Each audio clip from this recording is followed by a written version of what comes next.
Welcome to lesson 56 of course 2. In this lesson we're going to be plotting functions. We're going to write function rules as equations. We're going to plot functions on a coordinate plane, and we're going to determine function rules for those plotted points. Our vocabulary, we're going to review what a supplementary angle is. That's two angles whose sum equals 180. So this plus this equals 180. That's supplementary. If it equaled 90, it would be complementary. And then vertical angles are when we just have a pair of non-adjacent angles formed by a pair of intersecting lines. So what it's telling you here is that these vertical angles are the same. So if this was, say, 130, this would be 130 also. That's what it's telling you, that they mirror each other. Okay, so remember that a function is a mathematical rule defining the relationship between two sets of numbers. In this lesson, we'll learn to write function rules as equations. We're going to plot functions on a coordinate grid, and we're going to determine rules for those plotted numbers. It's a pretty difficult lesson, but I think if you watch it a couple times, you'll be okay. So let's get started. Jamal is ordering chairs for a furniture store. They've already given us a function table showing us the number of chairs that he ordered for each table. So looking at the table over here, can you see the pattern? Once you see the pattern, can you write a rule in words that shows the number of chairs that Jamal orders for each table? What would that rule be in words?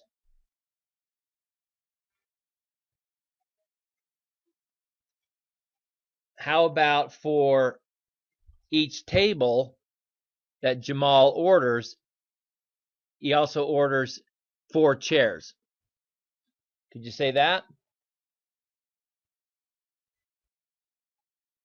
Could you also say to find the number of chairs, you multiply the number of tables by 4? So you could do that also. So if you want to find out how many chairs, you times the tables by 4, and that'll give you the number of chairs. That would be another way of saying it. In B, it says complete the function table to find out how many chairs Jamal orders if he has 5 tables. Well, if the functions, we take the number of chairs or the number of tables times 4, then we know that this empty box, we're going to have 20 chairs. That would be the answer to B. C says write the rule for the function table as an equation. Use the letter Y to represent the number of chairs and X the number of tables. So tell me, how would you write that? Y equals what? Well, it could be X times 4, or it could be 4X. Either one of those works. Okay, so you could be Y equals X times 4 or Y equals 4X. And this is what you're going to have to be able to do on your new testing. You're going to have to be able to, they're going to ask you to write those functions. So you need to be able to do that.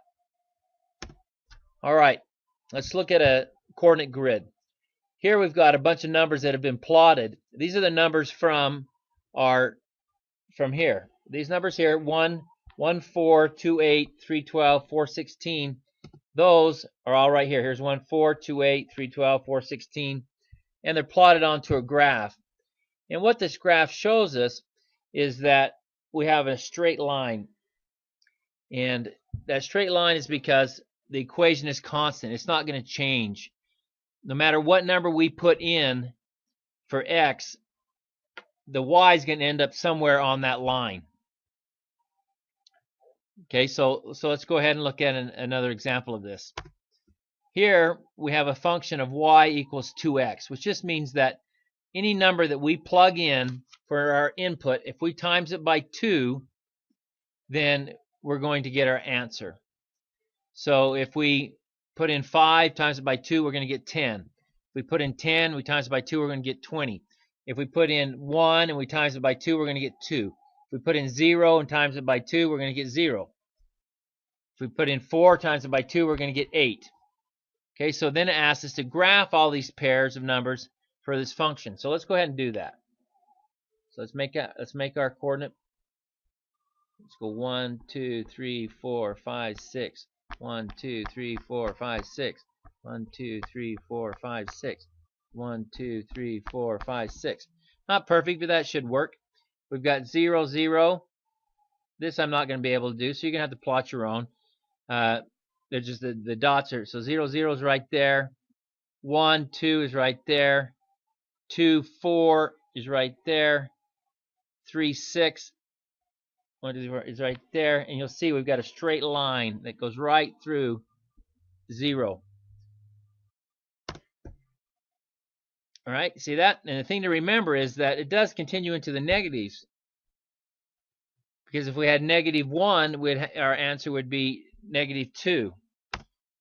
So that line would continue down. So here's what we plotted in there. And then the line tells us that it keeps going. Well, it also keeps going the other direction. If we use negative numbers, we put in a -2 and times it by 2, we get -4. And so it keeps going both directions. All right, so this illustration shows the graph of a function. Look at this graph to answer A and B. A says, write the coordinates of 3 points on the line that represent the function. So you've got to look at that graph and find for me 3 points. Okay, so I can see one at 0 and 0. Do you see that one?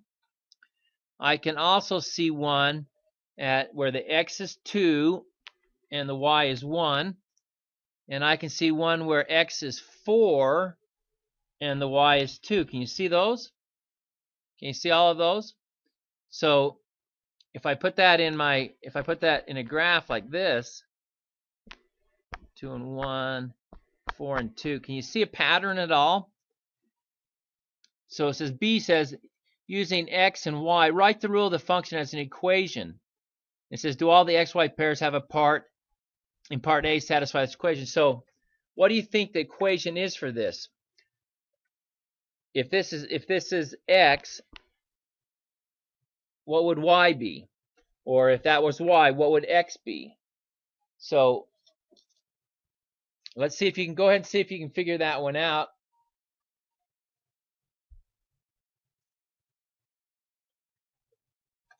So let's go with y. So y equals x times what? What happens to x to get y over here? So it goes from 2 to 1. It goes from 4 to 2. That's exactly half. So what are we doing? We're timesing x by 1/2, aren't we? So our equation for this plotted set of numbers, that equation is y equals x times 1/2, or y equals 1/2 times x, is how they'd show that. And then if we plug in our equations, you know, if we take our 2 and put it in there, it's going to be 2 over 2 equals 1. We put our 4 in, it's going to be 4 over 2 equals 2. So those all work. So we know that we're correct in our y equals 1/2 times x.